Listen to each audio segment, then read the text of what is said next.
Hello, everyone, and welcome to another episode of The Lion, the Way, and the War, where we talk about Jesus, His church, and the spiritual battle that surrounds us all. My name is Craig Allison, and I'll be your host.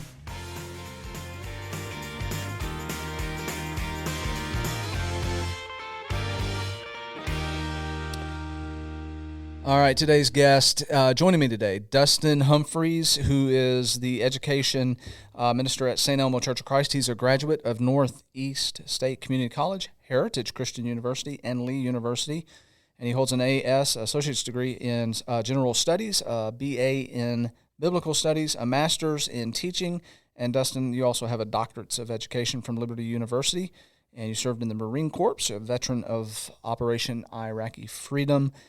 You're a full-time teacher of Bible history for the Hamilton County Schools, and you've been married for, I don't know how long? 6 years, going on 7. Going on 7 years, to the beautiful Chelsea, who's a nurse, and you currently reside in Chattanooga. Welcome to the show. Thanks. It's great to be here. You know, you're in rare company. You are only one of two people that have been asked to come back. So this is your second time on this podcast. The first time was, I think, during or pre-COVID or something. I can't remember exactly when time frame was there, but yeah, that sounds right. I guess I didn't blow it the first time. Yeah, you did. Well, no, this is actually your opportunity to redeem yourself. Yeah, that's true. From the first one. Yeah. Anyway, yeah, I'm glad to have you back. You always have really thoughtful, insightful stuff to say, and You were here last Wednesday doing our summer series, speaking, and I was thinking at that point, I'm like, man, we need to have you back on the podcast and talk about some stuff that's relevant right now in the church. And you know, we're past the COVID stuff, so you know, there's some reflection there that I want to talk a little bit about. So this should be an interesting conversation. I'm looking forward to it. And so just make yourself comfortable, listeners. Make yourself comfortable and settle in for a good interview, hopefully. So obviously you work with kids on a daily basis, teaching them. That's a whole really interesting thing there, that you work for the Hamilton County school system, but you get to teach Bible. Mm-hmm.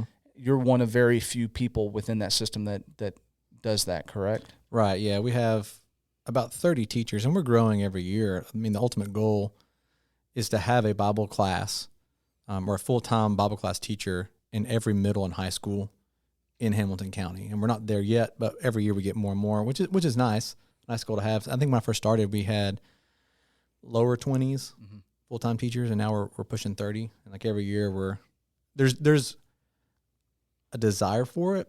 So how is that even legal? Because I can hear, like right now in my headphones, I can hear a lot of Christians going, "Yes, that's awesome," but I would imagine the other side of that would be. You have the people with, you know, the separation of church and state, and they're like, wait a minute, how is it that we have Bible teachers in our public school system? Yeah. The way it's legal is that, I think it was in the 1980s, somewhere around there, it was actually challenged. Like, there have been teaching, like in most places, they taught Bible for a long time in public schools. And then it resembled more what might you think of a Sunday school class. You would often have a Sunday school teacher from the local church come in and teach a class to elementary or something like that. Mm-hmm. But in the early 1980s, somewhere around there, it was actually challenged. And so someone actually came and said, hey, this is not legal. You can't do this. Mm-hmm. And it actually went through the court system in our circuit, and you can look up the ruling on it.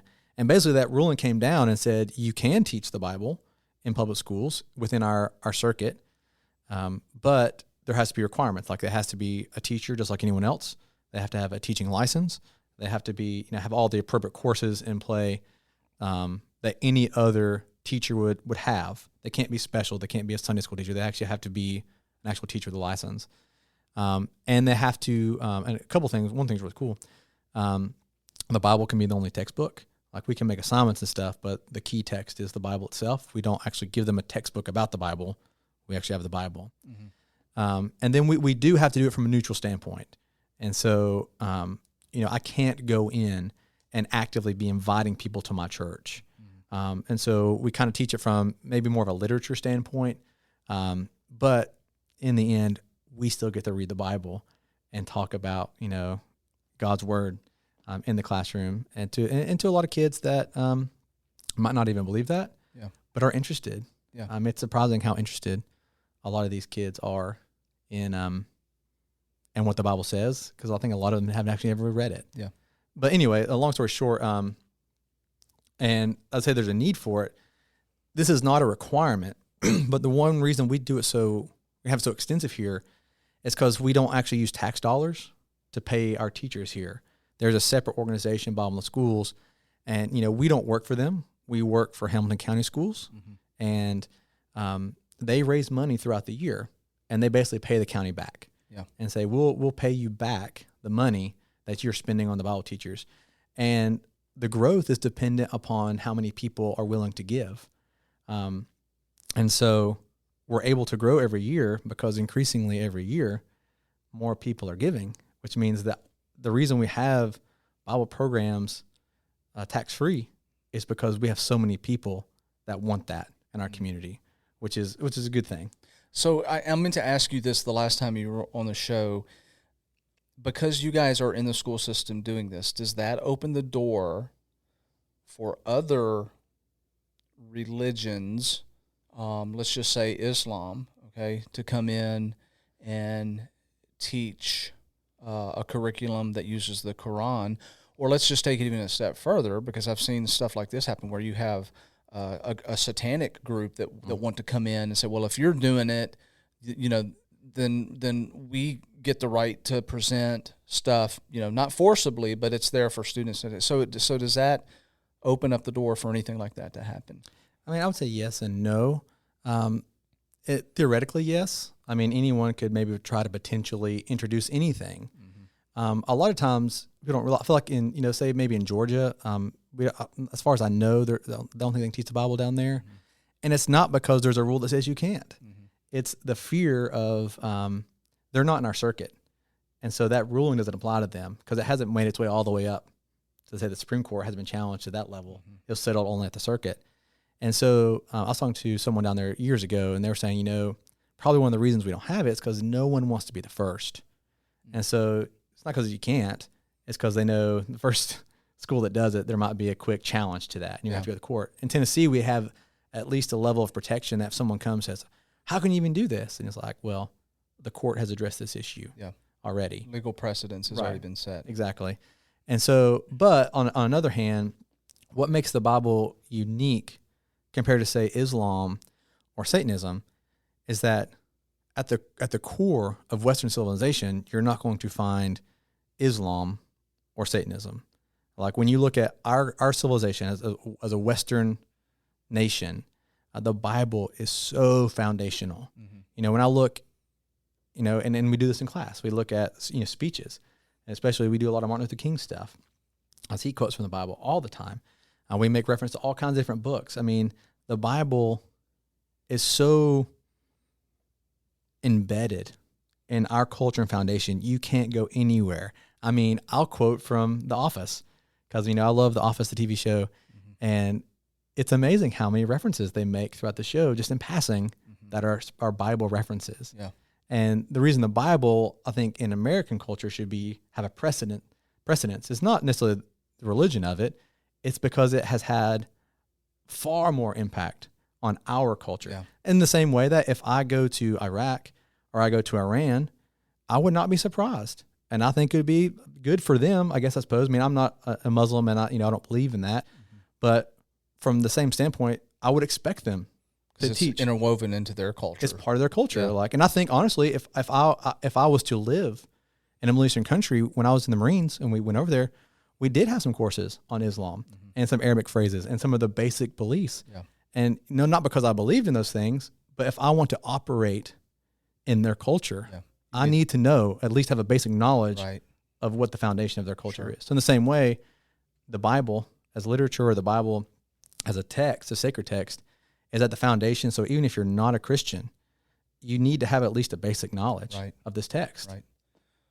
So in the school system, I mean, you're working with the youth and you're teaching this from a kind of like a historical sort of perspective, but you get to see or get a feel for the spiritual landscape of 9th through 12th graders. You've been doing this now for, you said 7 years? Yeah, coming on 7 years. Okay, Mm-hmm. so, you've been doing this a while now, and you're seeing these kids coming through year after year after year, and you're introducing maybe for the first time to some of them, or a lot of them, the Bible. So I would say that could put you in a pretty cool position to get an idea or a feel for where our youth, at least in this area, where they're at from a spiritual standpoint. And I guess the question now would be, do I need to define spiritual for you? Because the question is, what's your takeaway from where youth are at from a spiritual perspective? Yeah, I guess it would all depend on what you mean by spiritual. Okay, so what I mean is having an understanding that there is a God who created everything, and that there are objective moral standards by which the world is expected to acquiesce to understand. From the Judeo-Christian perspective of spirituality, we answer to God and God alone because He is the maker, the creator, and we don't operate on subjective moralistic standards. So spirituality, all of that wrapped in the afterlife. Okay, so that's all part of it. So I think there's a good mix, and I guess it would probably depend on where you teach, because even within Hamilton County, I mean, a lot of people don't realize that even depending on where you live in the county, you're going to have a different demographic of students, and so depending on, you might even ask different Bible teachers in the county, and they might give you a different answer on this, depending on where they're at in the county. And where I'm at, love it. I'm at Red Bank High School. We have a great high school. We have great administration. We have great teachers, a great student body. It's very diverse. We have students coming from all different walks of life, but because of that, we do have a variety of places that people fall on, maybe on the spectrum, because we do have some students that come in, and it's obvious that they do go to church in some capacity, and they do have a belief, maybe in God or in the afterlife. Maybe they're not firm in that faith, or maybe they don't even know why they think that. Maybe they've been raised in whatever church they went to. But there is, a decent amount of students who are more in the religion is almost like a fashion. It's like something that you do in your extra time to kind of fill out your personality. It doesn't seem to be core if they have one. I think there is. I don't think I've interacted with a ton of people, and I don't ask them whether they believe in God or not. I don't ever have that conversation with students. But when I first started, I was actually kind of shocked, because I had just grown up in church, and I had assumed, being in the Bible Belt, growing up in the Bible Belt, that there would be a bigger base of knowledge of the Bible. And it was a shock to me, coming in for the first time in the classroom, and a student not knowing what a Bible reference is. I assume, like, hey, let's go ahead and let's grab our Bibles. Let's just go open up to Genesis 1:1. And, you just have some students kind of looking at you with confused faces. And I'm just like, it's Genesis 1:1, guys, let's go ahead. And it's like, what does that mean? Like, they don't even know, book, chapter, verse. So never opened up the Bible. Yeah, never. And even if they did, talk about going to church, like maybe I wouldn't ask them if they did, but sometimes kids volunteer that stuff. And so I was like, oh, wow, I really have to recalibrate here. And so one of my first lessons is, what is the Bible? And, how do you navigate the Bible? And what is a book, a chapter, and a verse? And we go through the basics of navigation. Yeah. It's because a lot of kids, even the ones who maybe do go to church, and there are some exceptions that are probably very, very faithful, and they, from their Bible knowledge, I would assume they've had some Bible study at some point from somewhere, whether it be church or their parents. But there's a lack of Bible knowledge as a base. I'm going to pivot just a little bit, and because I'm interested in your observations about post-COVID church. Okay. Because now we're several years past that, And as I look back on that time frame where quite a few churches have shut down and have not reopened. They could not sustain. A lot of places did went to home churches. A lot of those that left the church and started doing the online stuff never came back once the churches opened back up. And so the geography of churches across this area, at least, kind of got shaken up a little bit. Some are thriving, and again, like I said, others never were able to open back up because of COVID.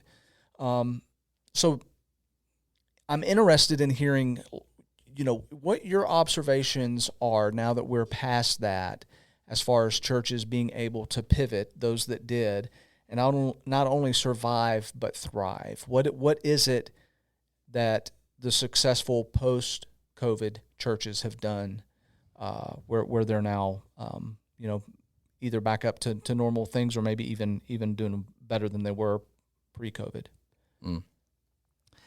I've tried to put COVID out of my mind. Sorry, I said that word a lot too. I know you're fine. No, it's actually kind of interesting that you mentioned that question, and it's like, it's just been recently that's something I haven't thought about, like COVID in general, not necessarily that question. Yeah. Which is so interesting to think that I'm thankful we're kind of past a little bit of the craziness and the haziness that was that kind of period there for a couple of years, especially as being a teacher. Yeah. Because we had just as much disruption, if not more, in the everyday lives of teachers and students. Well, and before you go further, I'm bringing this up because I'm going to circle back, or not circle back. I'm going to extrapolate some stuff based on your response, that I hope the listeners will find, if not interesting, at least something to think about and consider. So go ahead.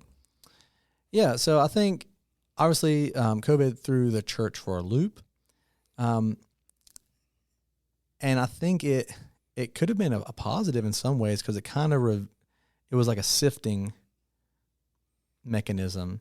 Because I think we're at the point now that the people who have come back have come back. Mm-hmm. Now, I'm not saying there's not hope.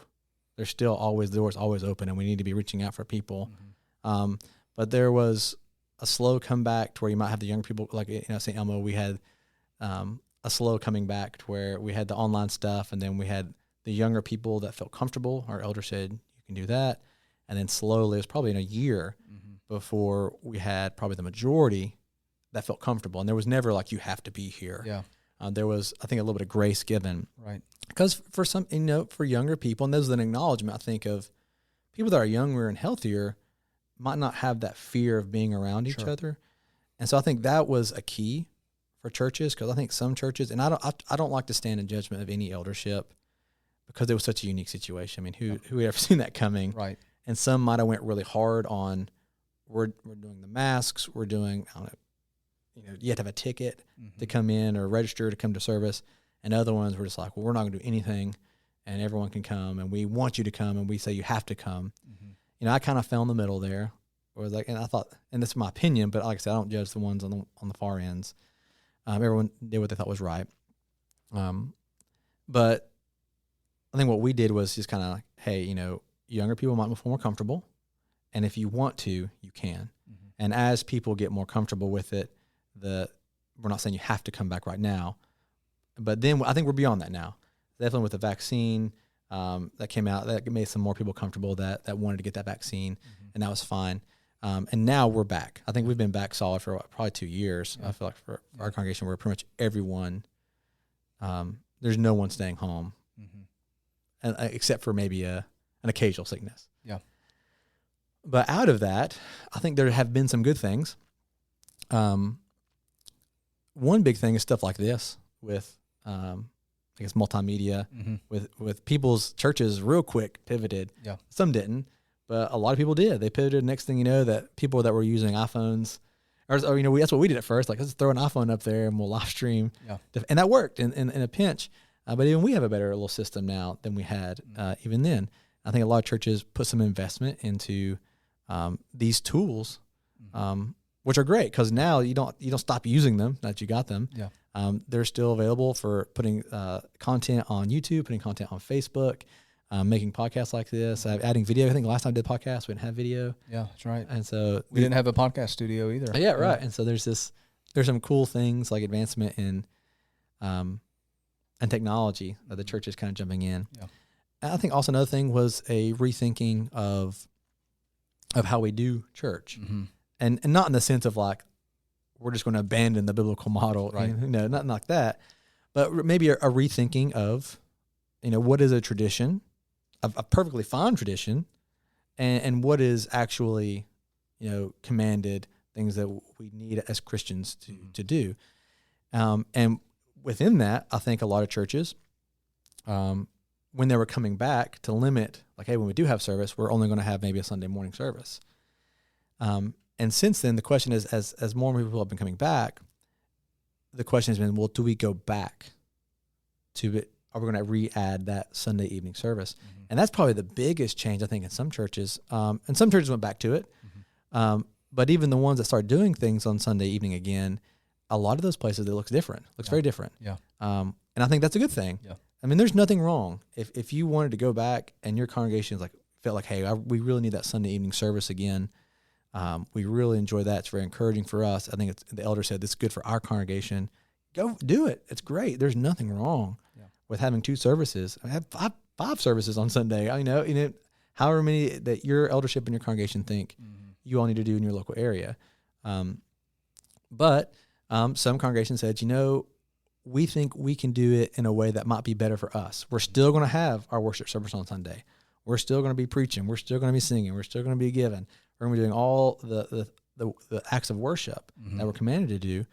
But maybe when we come back the second time, maybe we can do small groups. Maybe we can have something different. Maybe do service projects, or maybe, all kinds of. I think, are y'all doing anything kind of along those lines? I know you're doing some small groups and stuff, things like that. Yeah, to your point, we had to pivot. I think part of our deal was because where we're located geographically, we're not in a neighborhood. We're a downtown community, so nobody geographically live. We're all commuting in, for some, quite a ways. And so what that looked like for us was to bring in some of the elements that COVID forced us into, which was being in homes. And instead of everybody trying to get back on Sunday nights, we do small groups and we do service projects. We do other things within our small groups, and that has really built a deeper sense of community within the church that I think is vitally important. And to that, it says you're meeting in homes and things like different. Yeah, and that's biblical. I think about that. Like, there's something about being in someone's home that's just different, than being in a building that we own together. If you look at it that way, like as a church, we own a building, and there's closeness to that. You definitely get closer to people when you go and you're spending weekly time in their homes versus coming in here for an hour and into a building, and you do the pleasantries. Hey, how are you doing? And that's good. And we worship, and then we go home. And there's something about it being a home, because you can tell when something's a home by the way it looks. Yeah. And it's more inviting. As a teacher, that's kind of one of my philosophies, is that I think a classroom should be beautiful. It should be inviting. It should look, in a lot of ways, like a home. And that's how I decorate my room at school. This is not a hit on other teachers, because we probably don't get paid enough, and definitely don't get paid to decorate our rooms. And so when teachers do decorate their rooms, it's an act of love. Yeah. And so when teachers don't decorate their rooms, I don't judge them one bit, because I don't blame them. Right. Because it's extra time that you're not going to get paid for. Yeah. But for me, so a lot of times it ends up with, sadly, I wish you would pay teachers and give them the ability to make their rooms more inviting, is you might go into a room and the room is, it's like a cinder block prison. Yeah. Almost, with just random desks. Yeah. That's not inviting. You don't feel like you belong there. Right. And I'm not saying the church, I think a church should be beautiful in some sense. Yeah. But when you walk into a home, it's different. There's a couch. Yeah. And there's pictures. Yeah. And the way people are sitting, it's more comfortable. Yeah. It's like, and it almost invites you to get closer. Right. Than you would like on a. That's it, exactly. You're inviting people into your life, into a much more intimate setting. And I think at its essence, that's what the church is supposed to be to each other, is intimate, in love with one another. It's family, right? I mean, and I think for us, one of the key takeaways with COVID and how we pivoted to that was it opened up that whole new avenue for us to explore those things and grow and be better for it. The reason that I ask this question, just talking about churches that pivot versus churches that didn't, and what lessons were learned coming out of that. And this is not conspiracy theory or anything like that. I mean, people don't think I'm crazy, but I think we're gonna have other instances like COVID, like shutdowns. I think that kind of is a litmus and for churches, and especially any church leaders that are listening to this, thinking about this in terms of this. I don't think this was a once and done. I think smart church leadership looks at what happened and thinks, okay, so are we prepared for the next time that this happens? And how do we not only not have to be reactive to it, but already be prepared? And if we do have to shut our churches again, we're not going to miss a beat. I mean, it's not going to be like scrambling, trying to figure out what we're going to do. We already have a system in place that is supporting a church gathering, fellowship, worship that can happen either in the building or at homes or, whatever that looks like. I think that's very smart. I think, and I'm not going to say I don't think it's conspiratorial either. I think it's logical to say, oh, well, that would never happen again. It's like, even when you read the scriptures, right? You read Ecclesiastes, that's like Solomon's main point is that the world just repeats. It's on repeat. Right. Nothing new under the sun. Nothing new. And so if it has happened in the past, it is logical to conclude that something similar or worse. I mean, I think that way, or worse could potentially happen. I think you're right. And leaders should, not be conspiratorial about it, but have a plan. Think, if this is going to happen again, what can we do to do it better? So how is that connected then to doing church outside of the Sunday walls, where we come into a building, we do worship, and we're check that box, and then I'll see you next week, same time, same place. How does that look as far as being a church community and doing church outside of the Sundays? Just in general, like as today, or like in a scenario where we can't meet again? Well, you talked a little bit about this on Wednesday when you were here, and that made me think of this question: is like, do church leaders need to be really stopping and thinking about we're not doing just a Sunday only thing. I mean, if we're trying to do what Jesus instructed us to do, we've got to be thinking way outside of those walls and setting up a system within our own church family that encourages that. Yeah. I know y'all have had you've been using the theme word, koinonia. Koinonia. Yeah, koinonia. Yeah. There's 3 different pronunciations. You can. Koinonia is fine. That's the Erasmian pronunciation, probably the most common. But yeah, the idea of fellowship, the idea of sharing, of partnership, is a key word, and it comes up a lot, and it's noun, adjective, or verb form in the Bible.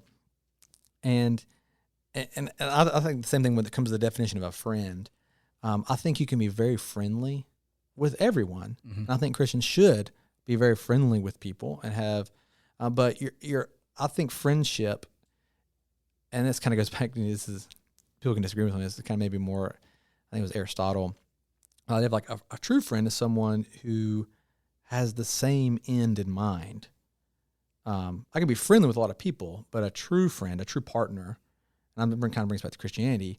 The reason that Christians are all, in the sense, true friends, true partners, and true sharing is that we all have the same goal. And I don't have to see someone every single day for them to be my partner necessarily. Now, and I say that in a sense of like, maybe we don't see each other every day. We're not members of the same local congregation, right? But we live near each other, and I consider us friends. Even when we don't see each other all the time, because we have common ends, and you're willing to help me get there, and I'm willing to help you get there. But when it comes to local congregation, there needs to be a little bit of a closeness, I think, because you're seeing each other more regularly. Yeah. And I think this goes back to the Bible. I know we live very busy lives, and I'm as busy as everyone else. And, there's times where, and I'm an introvert, I can get in front of a lot of people. And I do enjoy being around students all the time and talking to them, but it exhausts me. Right. I have to go home and I need to be by myself. And so I do enjoy going home and being by myself after a long day. But sometimes we do that so much with our jobs that we neglect the church and the mission. We kind of get so bogged down with life and all the worries of this world. And I do it like anyone else does. And so it's trying to set a culture that overcomes that. And I'm not saying, because we go to the Bible, they met day to day. I don't know if we could do that today. And the reason I say that is because, when you're looking at these ancient cultures, you might be looking at a small town where everyone knows each other and everyone sees each other every day.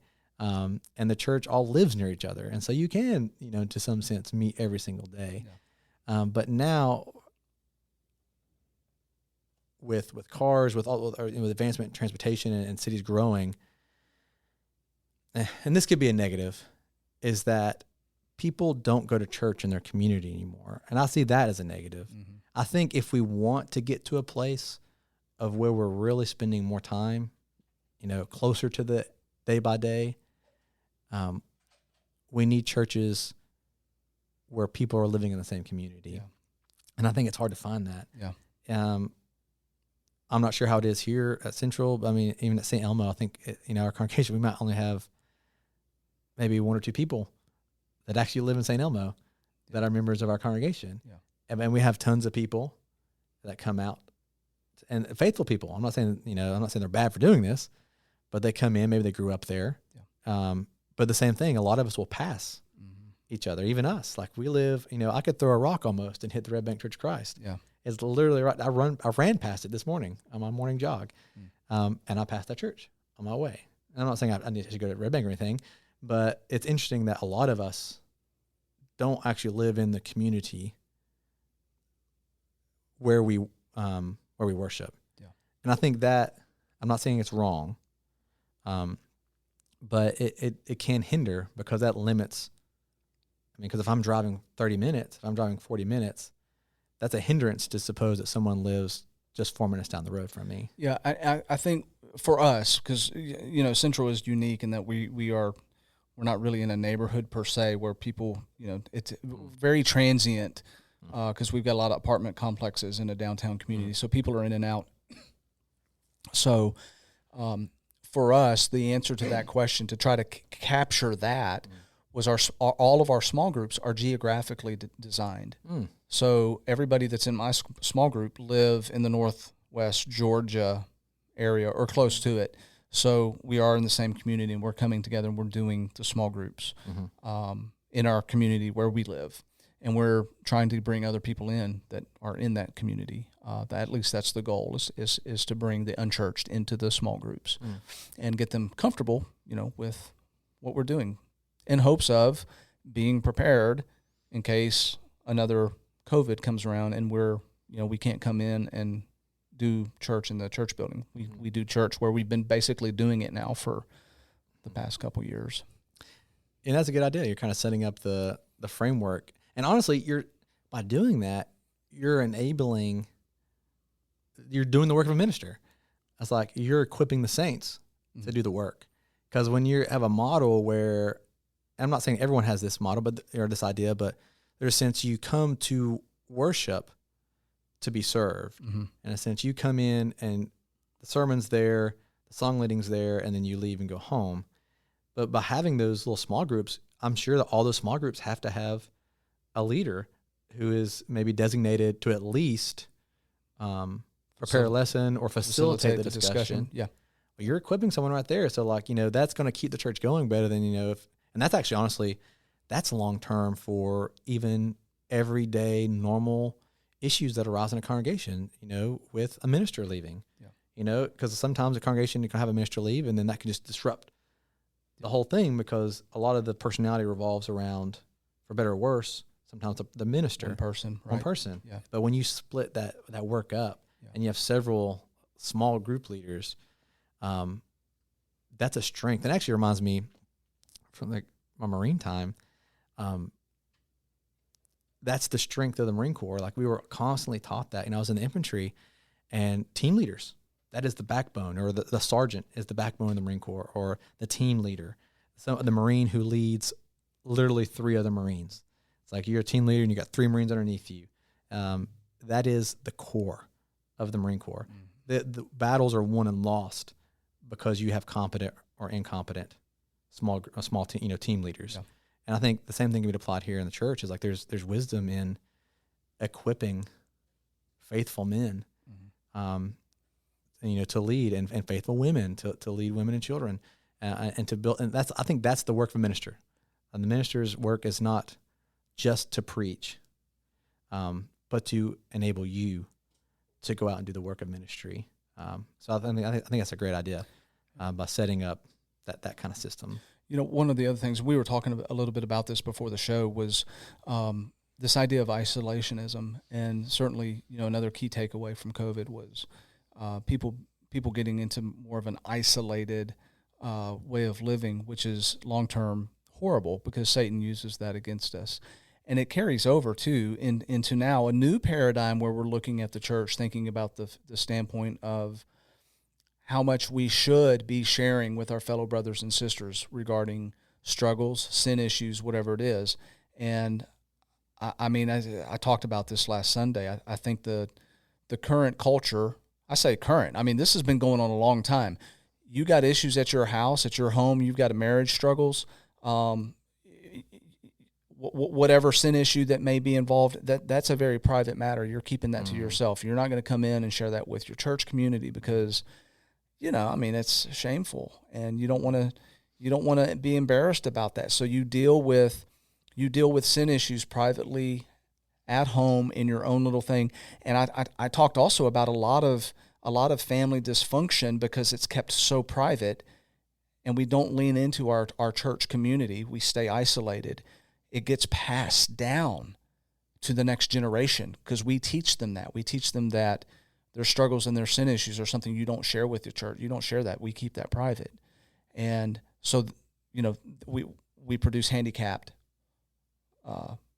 generations that don't know how to deal with struggles and sin issues in their life.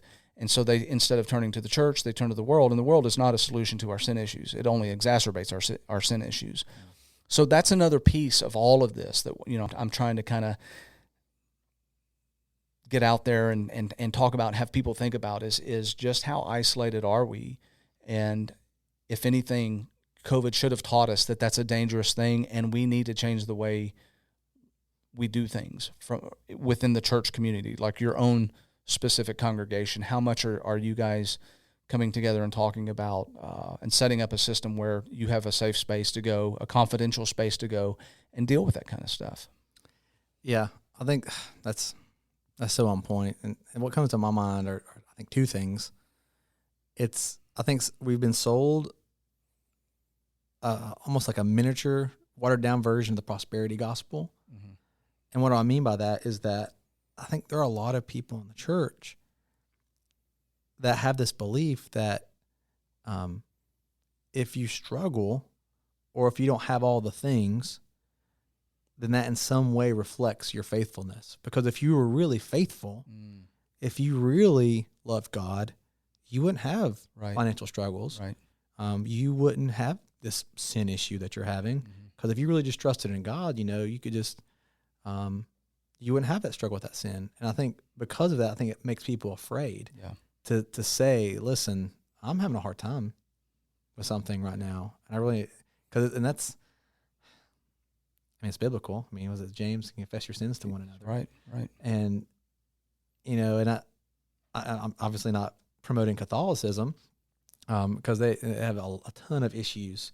But one thing, and I'm not saying this is a good thing, but there's something about being able to go to someone and tell them your sins. That it's almost like, and obviously God is the number one person we go to, Right. and we confess our sins to Him. Right.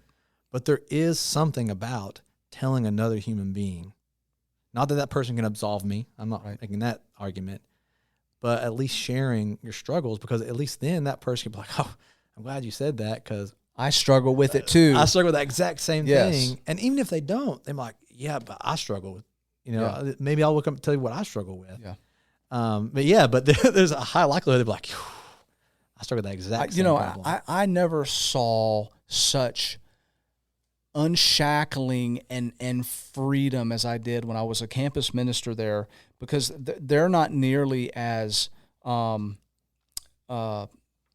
reticent about sharing the stuff that they struggle with one another. College students are.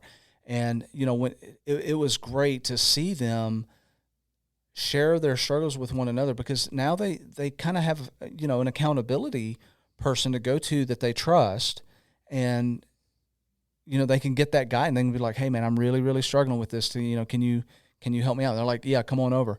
And that, what happens when we get older and we become adults, I don't know, we forget that. We forget that there's church community that God designed. He didn't design us to be in isolation. He designed us to be in relationship with each other and to help each other carry one another's burdens, right? To help. And I think our struggles and our sins and our temptations are all wrapped up into that.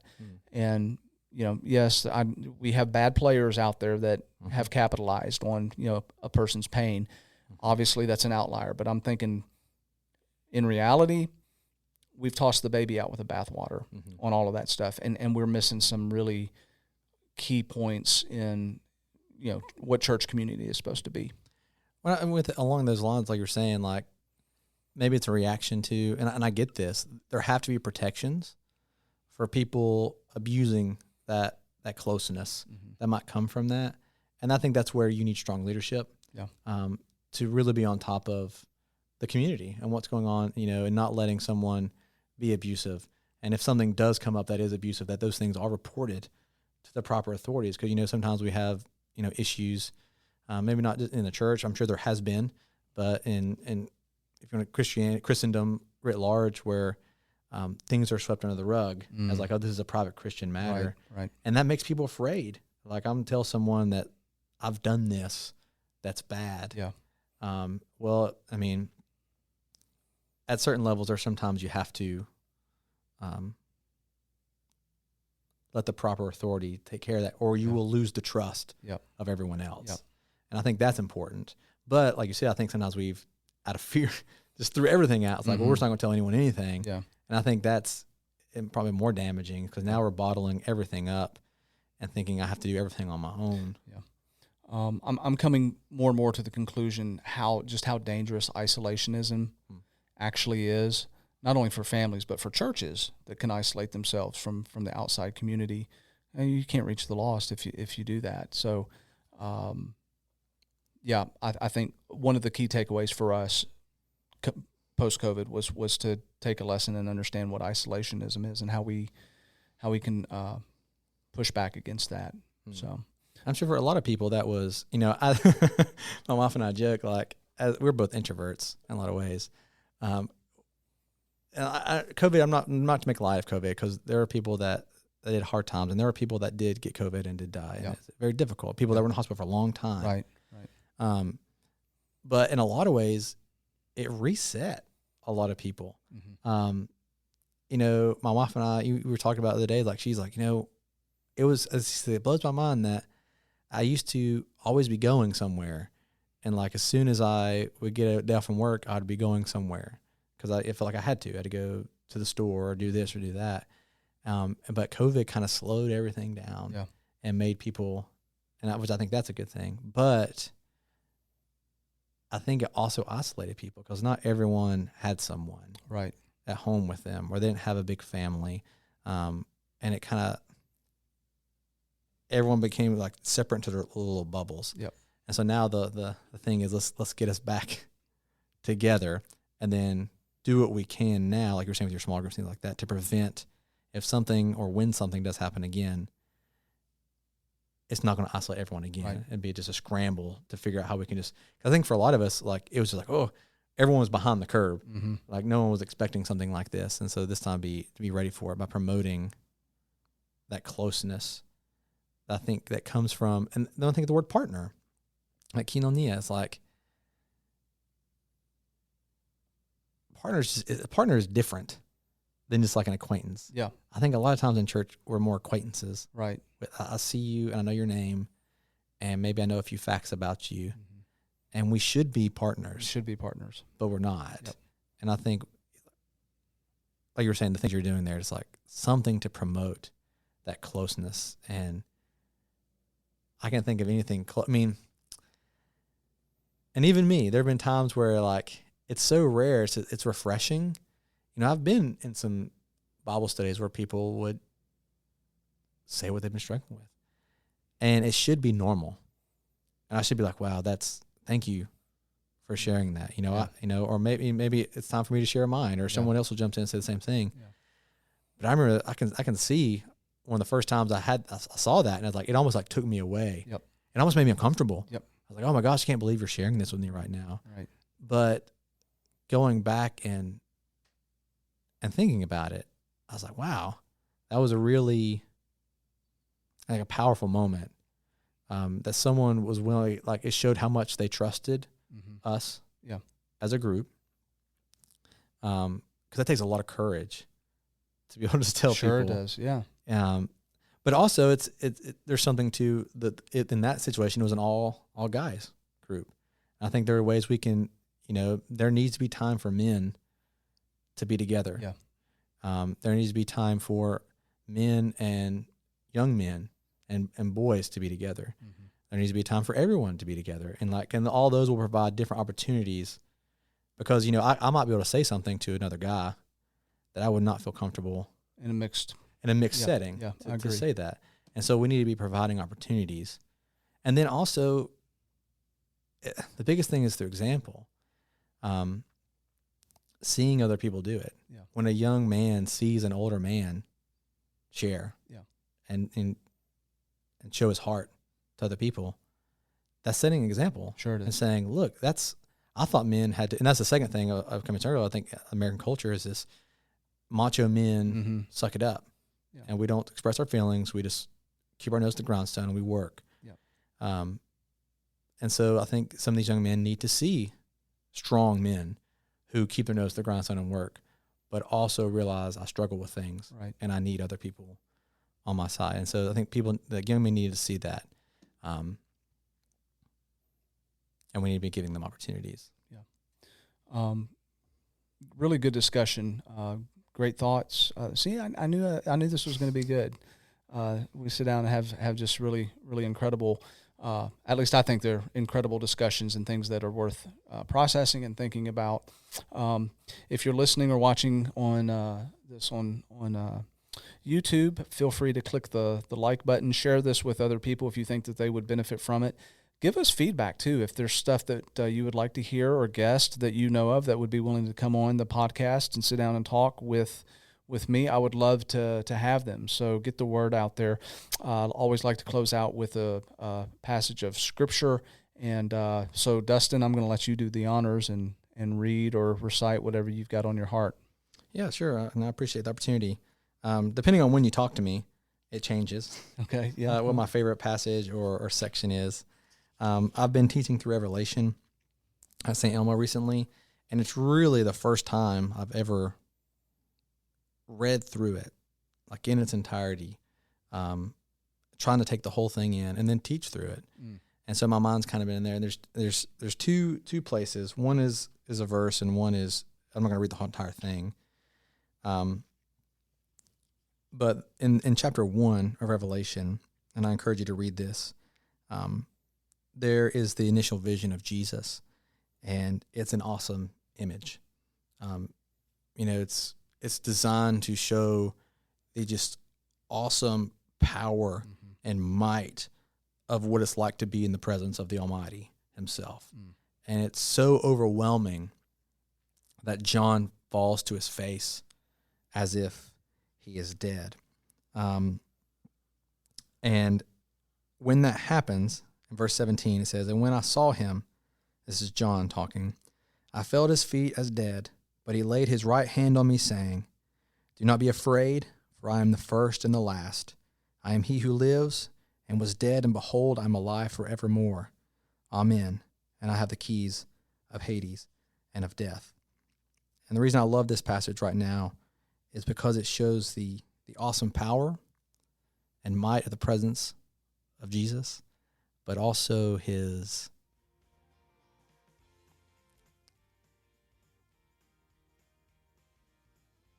the gentleness of his spirit, and that as Christians we don't need to be afraid. His presence, like if you ever read C.S. Lewis, when they're talking about Aslan, who was supposed to be the Christ figure, he's like, he's describing him. He's like, he doesn't sound safe at all. Yeah, he's like, right. he's not Not safe. Yeah, But he's good. yeah, And I think that's the kind of image I think here, and it's the beautiful thing of when we're on Christ's side, we don't have anything to be afraid of. yeah, He is there to comfort us, and his credentials is he is the first and the last. yeah. He was dead, and he is alive forevermore. That's awesome. It reminds me of he came to us as a lamb, but he's coming back as a lion. Yeah. So Yeah. that's pretty great. All right, thanks for listening, everybody, and tune in again for our next podcast. But until then, be safe, be good, love one another, and remember that Jesus loved you so much that he gave his life up for you. Have a blessed day.